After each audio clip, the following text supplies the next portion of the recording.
I'm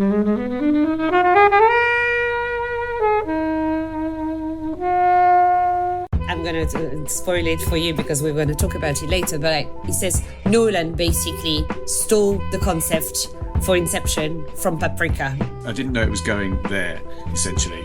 I was genuinely shocked by it, and yeah, it was incredible. Just an incredible range of emotion coming out of that sequence. It must have been half part CGI to augment some things, but then it didn't look it, and it just kind of blew me away. There can't be anybody who sits down, watches Paprika and understands every moment of it from beginning to end. And I think that the part of the figuring it out is part of the pleasure of it. Hey everyone, welcome to Flixwatcher podcast. Today I'm joined by Matt. Hello. Amelie. Hello. And Helen. Hi. And we're going to be chatting about Paprika.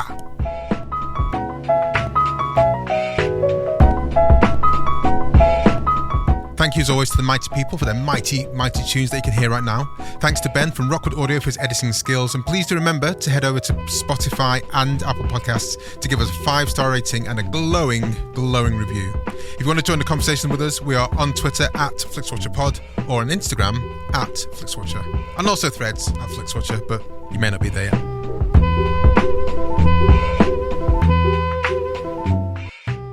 Hello, film fans. Welcome to Flixwatcher Podcast. Our guests today are Matthew and Amelie. Over to you, please, Amelie, to say hello to our listeners and tell them a little bit more about who you are and what you do, please. Hi, I'm Amelie Thomas, and I feature on a podcast that is specialized in erotic thrillers, what we love about them and hate about them. We've covered about 100 films, like soon is going to be the 100th episode. Ooh. Yeah, it's been going on for 5 or 6 years now, and record with Matt. 7 years. 7 years, no way. Yeah. Yeah, record with Matt, who is also tonight on the podcast episode, and Paul and Leslie. And Matt, who are you? I'm Matthew Turner. I'm a film critic and podcaster and author. Yes, as Amelie said, we're the co-hosts of the Fatal Attractions podcast on erotic thrillers. We've done our 99th episode, and our 100th episode is going to be coming up quite soon, and we've got something quite special planned for that. So hopefully by the time this is out, your 100th episode should be out. I don't think so, no. Oh, okay. We haven't booked it yet. Oh, you haven't booked it yet? Our 99th episode isn't out yet. But you don't know when this is going to be out. Premature erotica excitement. That's true, but I do know how long it takes us between recordings. Okay. So it's likely to be a while yet, but it is coming. Are you allowed to say what 100th episode is going to be? No, I don't think we can. I think it's going to be a surprise. Surprise, yeah. Okay, so that is Fatal Attract Pod. So, guys, if you're intrigued, they've talked about Basic Instinct, you've talked about Body of Evidence, you've talked about Sliver, you've talked about recent one with Sydney Sweeney. Mm-hmm. The Voyeurs. The Voyeurs, yeah. We love that. Yeah. That's actually our best episode. If you're going to listen to one episode of Fatal Attractions, I think that's the one I'd recommend. The episode on the Voyeurs, because we had writer-director Michael Mohan on, and he basically talked for an hour and a half about literally everything about the movie, from working with intimacy coordinators to the casting to his kind of research on erotic thrillers. I mean, it was an absolute delight, actually. And he came back and did our Gone Girl episode as well, which is a real treat. Oh, wow. Is that an erotic thriller, Gone Girl? We treat it as one, yeah. It made it through. It's good to be able to have some good films in there, isn't it? Yeah. I was going to say I can't remember what I was going to say, but you've gone go through me. By erotic thrillers. We've had plenty of films on it that are less erotic and less thrilling than Gone Girl.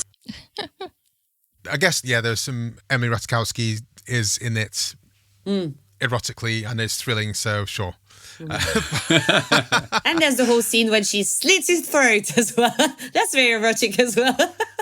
I mean, I don't know kidding. what happens. Yeah. Spoiler, if you haven't seen Gone Girl, just forget you heard that. Yes, sorry. It's not the main character, so it's fine. Gone Girl comes in and out of Netflix. It might be on there right now. You listen to, so stop. No, don't stop. Listen to the rest of this episode. Mm-hmm. Then go and check and see if Gone Girl's on there and watch it so Amelie doesn't randomly spoil, Gone Girl for you. And then go and listen to our Gone Girl episode with Michael Mohan as a special guest. Exactly. Anyway, we're here talking about Paprika, which is your choice, Matt. Can you tell us, first of all, why you chose it? And then you have 60 seconds in which you have the time to give us the synopsis. Right. Well, I chose it because, rather selfishly, I'd never seen it. And I recently saw Tokyo Godfathers and enjoyed that. And also, so Tokyo Godfathers is also directed by Satoshi Kon, who's the director of this. But mainly we did Perfect Blue on the podcast on Fatal Attractions, and that was we had Robbie Collin on from The Telegraph to talk about that because he's a big anime fan.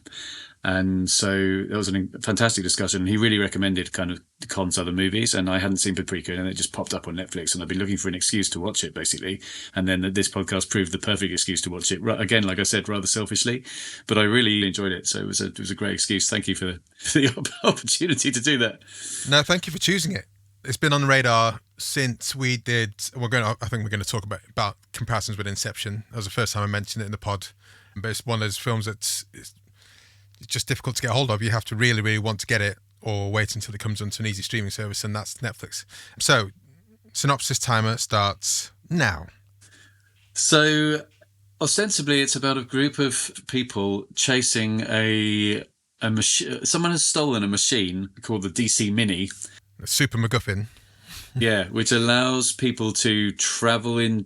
What does it do? Does it record dreams? It does all sorts of things. It does lots of dream stuff. Right, so actually the exact purpose of the DC Mini isn't entirely clear, because there's all sorts of things that it can do, but it certainly can allow people to view dreams on video screens, and later to enter dreams, and the characters end up kind of going in and out of each other's dreams essentially. And there's a sort of sinister figure who's trying to, we won't reveal at this point what he's trying to do, but there is an antagonist, let's say, and there are multiple protagonists who are essentially chasing this bad character through the dreams and everything.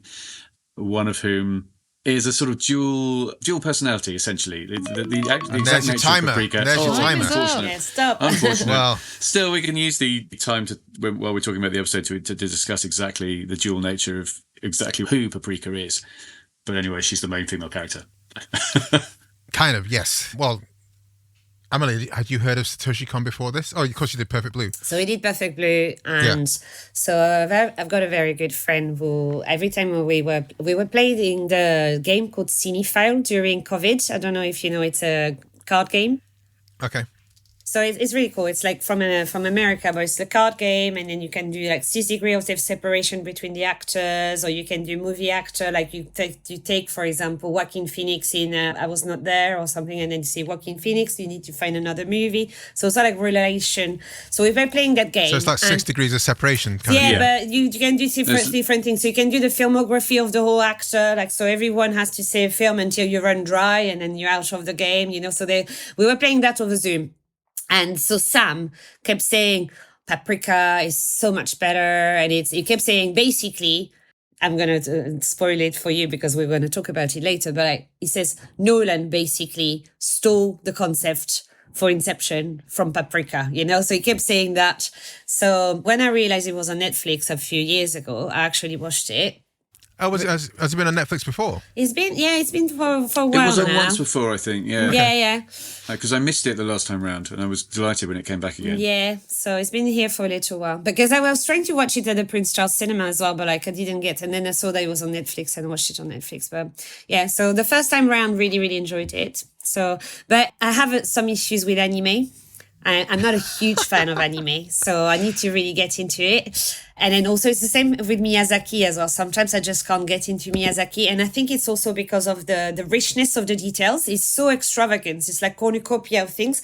And like the parade in the film is the example of what I don't really like about animes, you know, when it's like so many little trinkets, so many things coming out, like I get overwhelmed. So I think with the first viewing, really enjoyed it, but I find it quite difficult to follow as well. I think it's more complicated than Inception, honestly, to follow. I don't know about you guys. I mean, as my very poor attempt at a synopsis just proved, it is quite hard to summarize. Yeah, exactly. It is so complicated, and the fact that it's in Japanese. I mean, normally I watch films in the original version, but my subtitles are in English, and I'm not an English speaker originally, you know, so I'm French. So for me, it's like double whammy. Processing double the languages, you know. So yeah, so I think for the second time, I didn't enjoy it as much, but I completely understand the genius of Satoshi Kon, you know. So, and I think it's such an original concept, and the animation is incredible. But the second time, I didn't enjoy it as much. It really is extraordinary, the animation. Yeah, it's just really overwhelming. It's the right word. Like, it's the color, the detail, the sort of just the imagination of the images coming at you constantly is, really just. I gave it 5 stars. Like, oh shit, I shouldn't have said that, should I? a spoiler for the scores. And Letterboxd, I gave it 5 stars immediately. It was a full-on like, wow, this is incredible. So I didn't know anything about it going in, actually. So you didn't know the Inception comparisons? I must have heard that at some point, but it hadn't.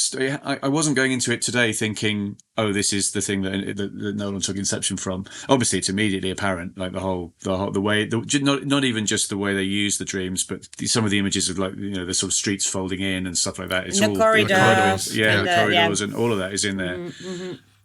So Nolan would have a tough time denying it, I reckon, if somebody like leveled that accusation at him directly. I think people have. What did he say? Did he ever reply? Oh, I don't think. I mean, I don't know what his reply was, but I don't think he'd like shy away from it, because a lot of directors, a lot of artists steal from each other, copy from each other, borrow from each other, whichever way you want to do it. Quentin Tarantino's, there's like, if you go on YouTube, there's lots of clips of his films side by side with the films he's kind of stolen from. Yeah, and I think it's kind of accepted. I don't think it's a wholesale stealing, but there's definite scenes and shots and themes where you think like, okay, I can see what you've done here. Nolan obviously has his own plot for Inception. Like he's created his own plot. The plot's different. But the ideas and the visuals, absolutely, they're there. The thing that surprised me really was even within like the dream, everything that's going on with the dreams and all the imaginative stuff that's happening then you get to that scene. There's a key scene that happens kind of, I want to say like 3/4 of the way in, basically, so it's the scene where Paprika has been captured and she's kind of laid out like a butterfly. From that scene onwards, my jaw was on the floor, basically, because I wasn't aware. I didn't know it was going there, essentially.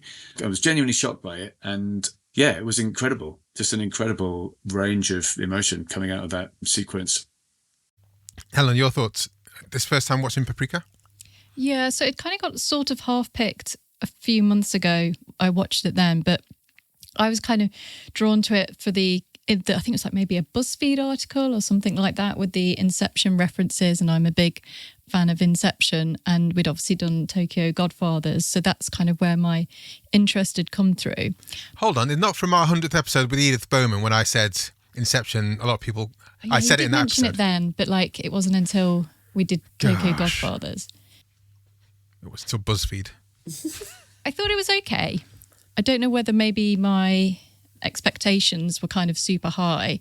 I could kind of see there's some Inception-y themes in there, but I don't think it's like a complete rip-off. Yeah, I agree with you, Helen. Yeah. I really like the parade stuff. I really like the mad stuff, but I find this isn't exclusive to this film. It's kind of exclusive to, it's a problem that anime has, was that with like Dr. Chiba, there's kind of a intelligent and strong female, but in Paprika, she's overly sexually objectified, and in that scene where she's raped as well, kind of made me think, it didn't really.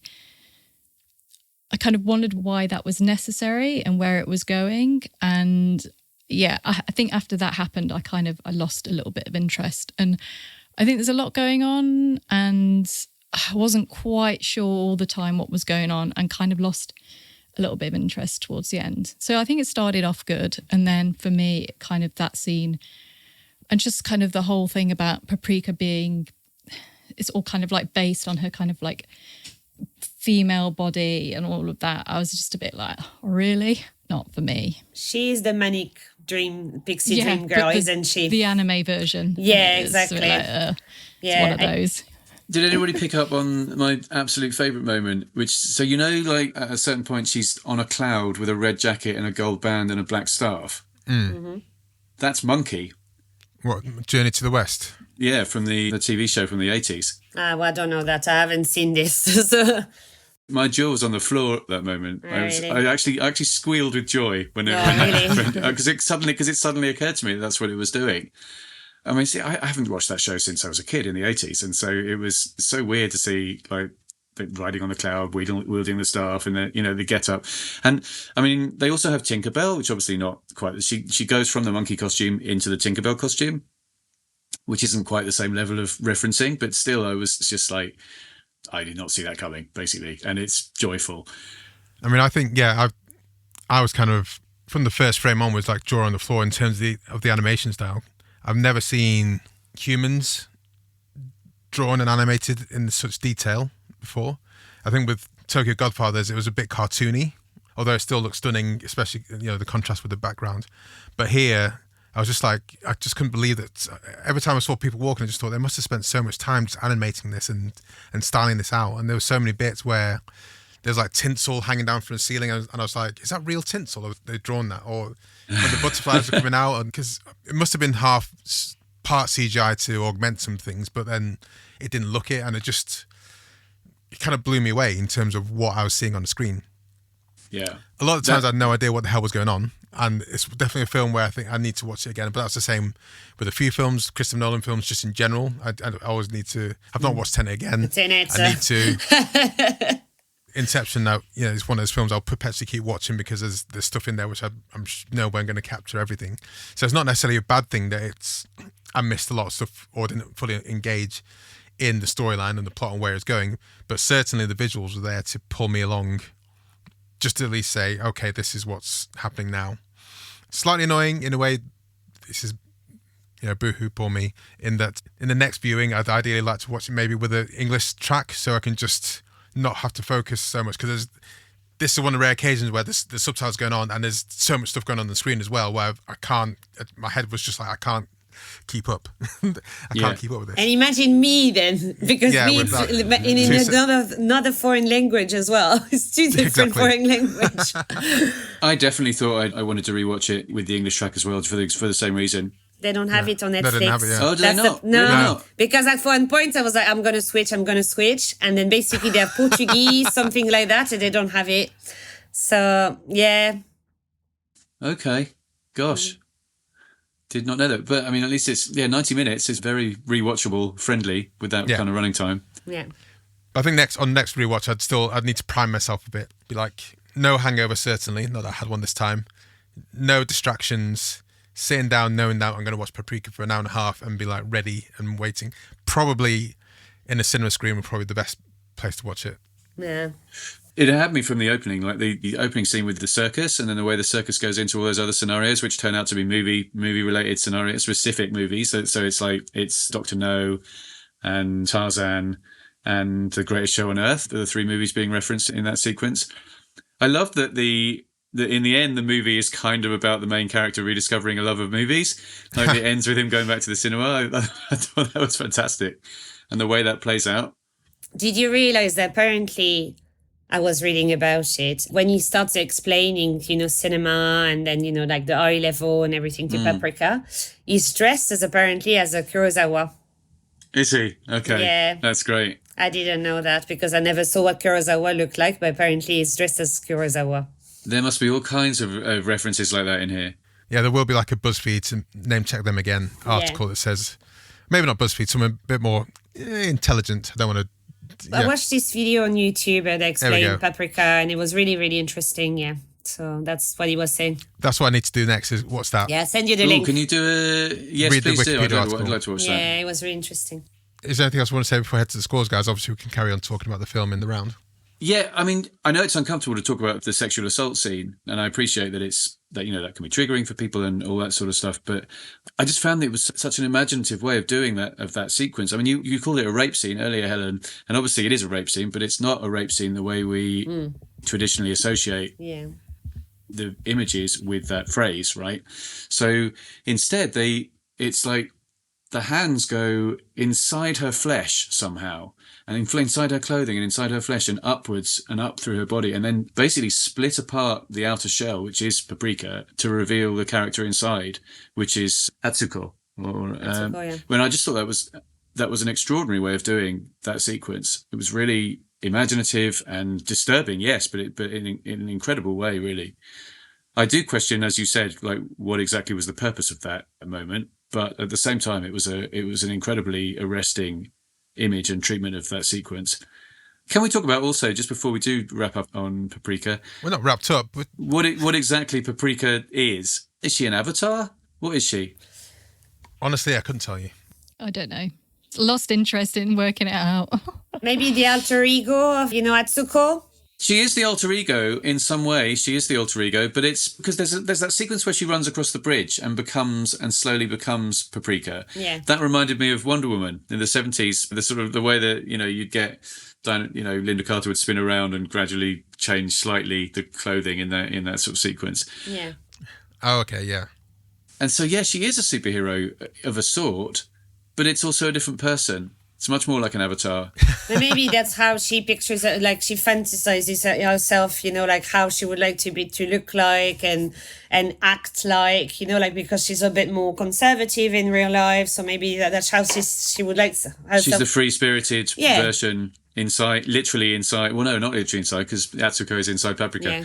But yeah. But the problem is, so as Helen said, I think it's very much, it really reflects Japanese males' fantasies a bit, the way they're pictured. It's the same in Perfect Blue as well. It's very much, how they have all those fantasies about schoolgirls and that kind of thing. And I think that It's reflected here. Yeah, you can tell that it's mostly men behind it. Oh, they have that horrible upskirt bit in the parade. Do you remember the bit with the sort of schoolgirls kicking their legs up and then sort of frog-like men going under them and taking photographs, like it's a sort of chorus, like it's a sort of but that's it. chorus in a Broadway show or something. Yeah, that was pretty creepy. And when did this come out as well? Because I think it might be also 2006, I think. So it might be partly. It's a bit late in that partly of the time as well. I don't think that would. A lot of the stuff probably wouldn't pass now. Yeah, but in Japan, they have some weird fantasies. When did 500 Days of Summer come out? Oh, that is a good Around question. the same time, probably. I want to say 2006 Yeah, as well, probably- but let's double check. 2009. Because there's still that kind of, like, in retrospect, that kind of nonsense in that film, 2009, so a bit later. which wouldn't pass the muster now, I don't think. But yeah, let's head to scores, guys.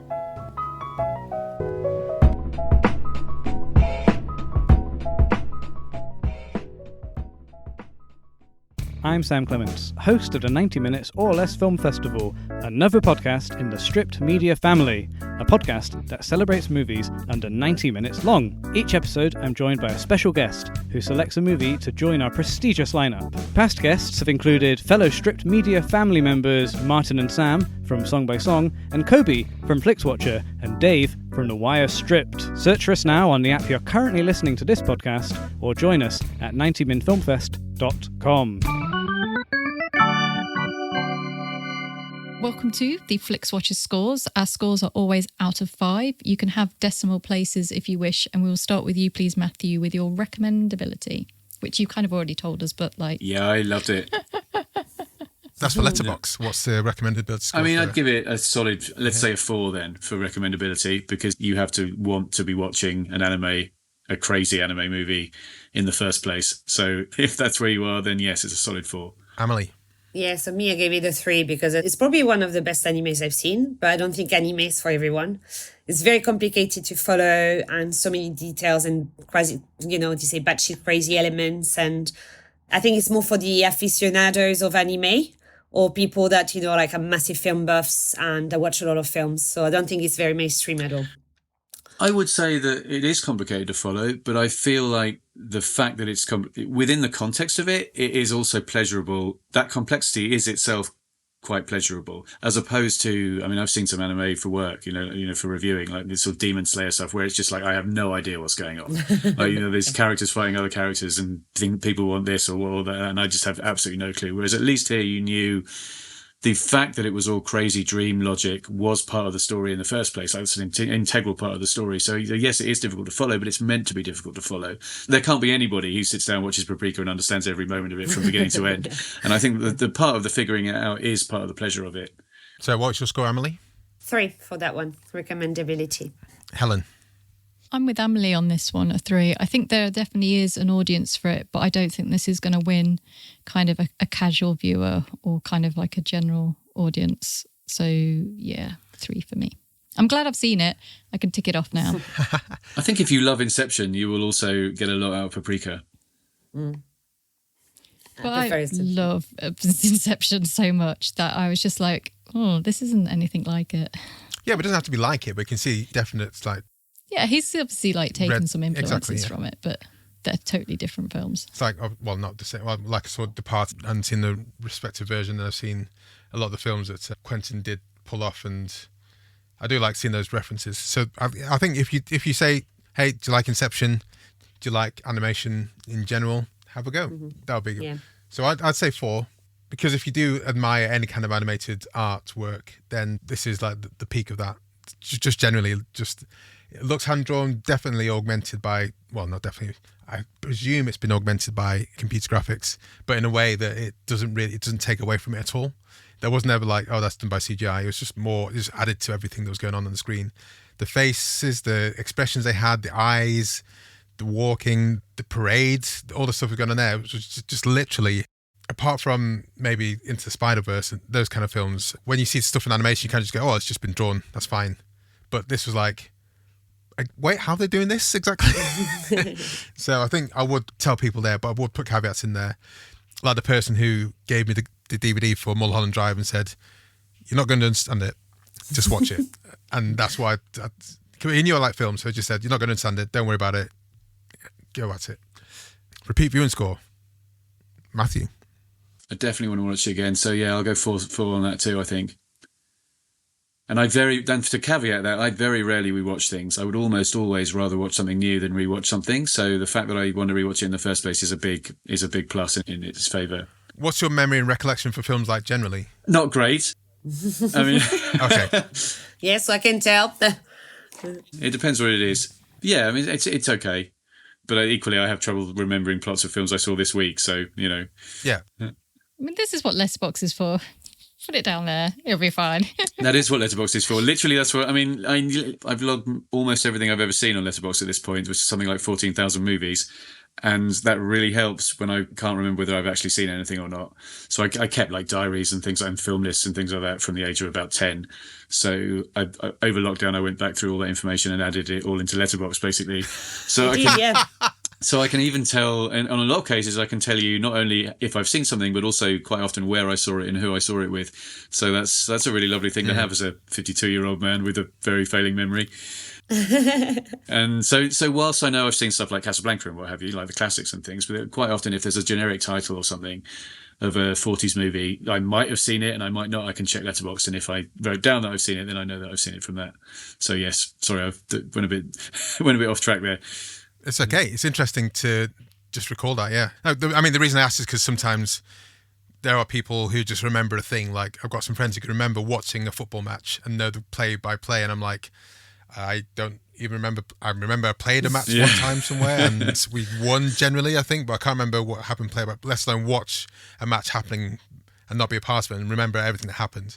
So there are just some people who can do that. Yeah. So I thought you want to rewatch it because you're like, I've got it now, it's in my head. But then Paprika was so complex that you thought, it's not in my head yet, I need to rewatch it again so it is in my head, and then I can move on to the next film. Amelie, sorry, that was a strange digression there. That's fine. So, and I think for me, I would say 3. I did really enjoy it the first time, but this time I struggled. Where did you watch it the first time? So the first time I watched it on Netflix, but I think it was about 2 years ago. So I gave it, like on Letterboxd, I had given it a 4. I think I might lower it now to 3.5 on Letterboxd, but I just think that because it's such genius and, the animation is incredible and everything. So for me, 4 is excellent, so I think he might still deserve this, but... If 4 is excellent, what's 5? 5 is masterpiece. It's perfect. So I don't have that many films that have 5. Not even our next one? Yeah. Yes, the next one is Godfathers. Yes. But... Hey, we don't allude to the next one. No one knows what the next one is. Okay, sorry.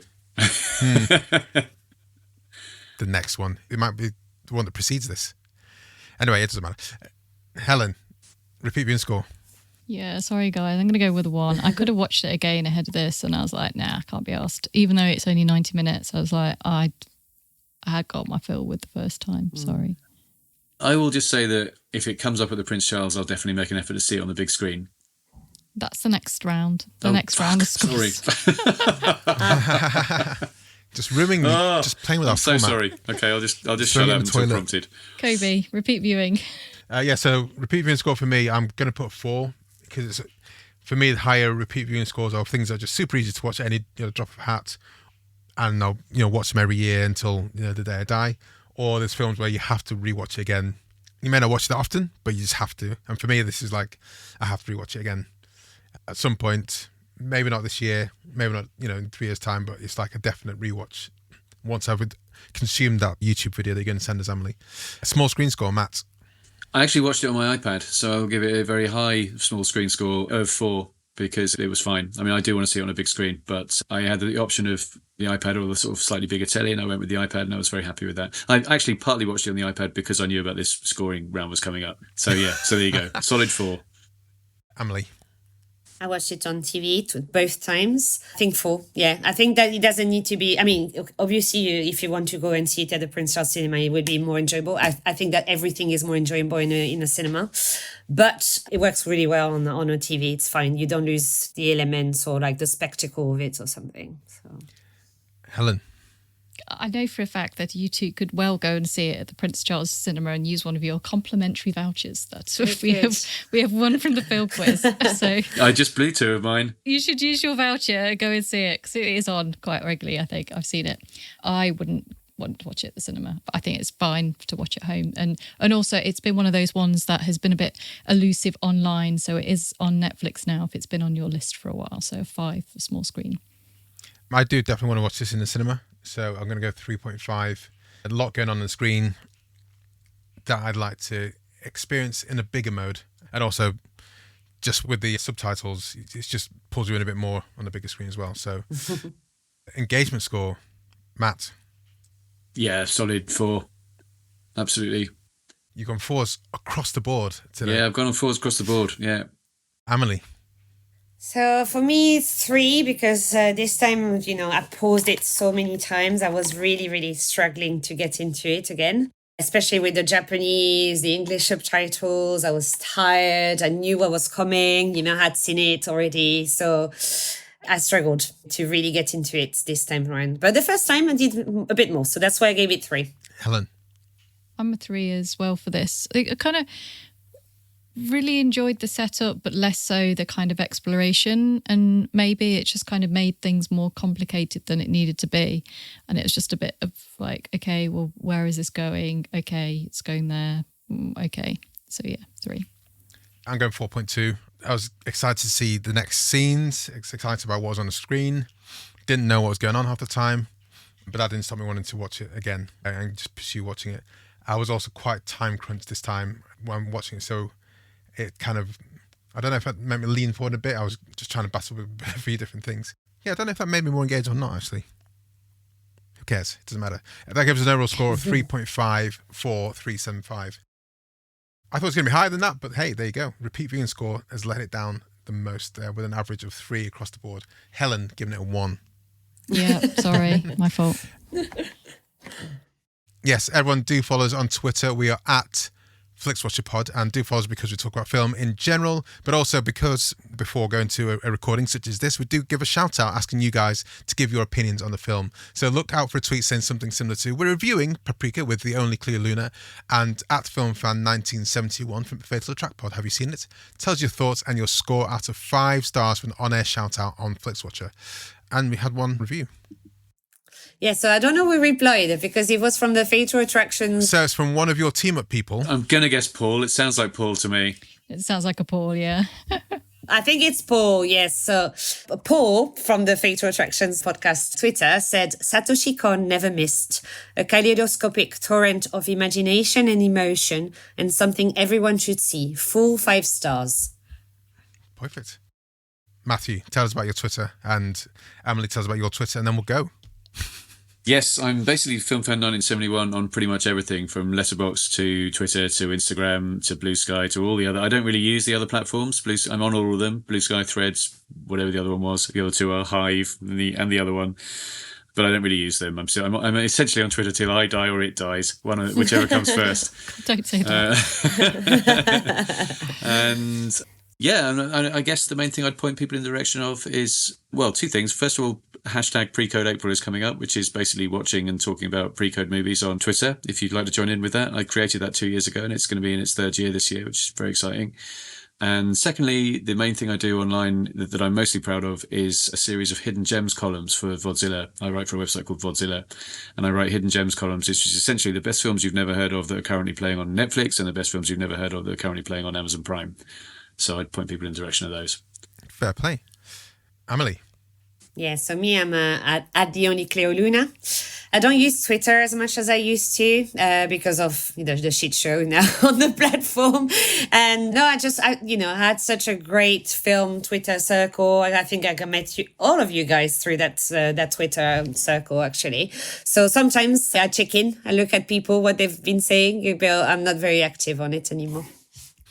Well, cool. Well, I guess Fatal Attract Pod is where they should find you. Oh yes, we probably should mention Fatal Attract Pod. Yeah. We are also on Blue Sky with Fatal Attract Pod, but again, we're not really using it. It's a sort of just in case everything dies. That's where they can find us. We're at Fatal Attract Pod, and we're on most platforms where you find podcasts. Well, thank you very much, guys. It's been a pleasure to talk Paprika finally and watch it finally. Well, we'll see you next time. Thanks so much for coming on. Bye. Thank you. Bye. Thank you. Enjoyed this episode of Flixwatcher podcast? Why not leave us a 5-star review on iTunes? You can also follow us at FlixWatcherPod on Twitter, and we're at FlixWatcher on Instagram. Thanks as always to the mighty people for their mighty tunes and Rockwood Audio's editing skills. If you're looking to get your podcast edited as sweet as this, get in touch with Rockwood, ROKK Wood Audio. Tell them Flixwatcher sent you.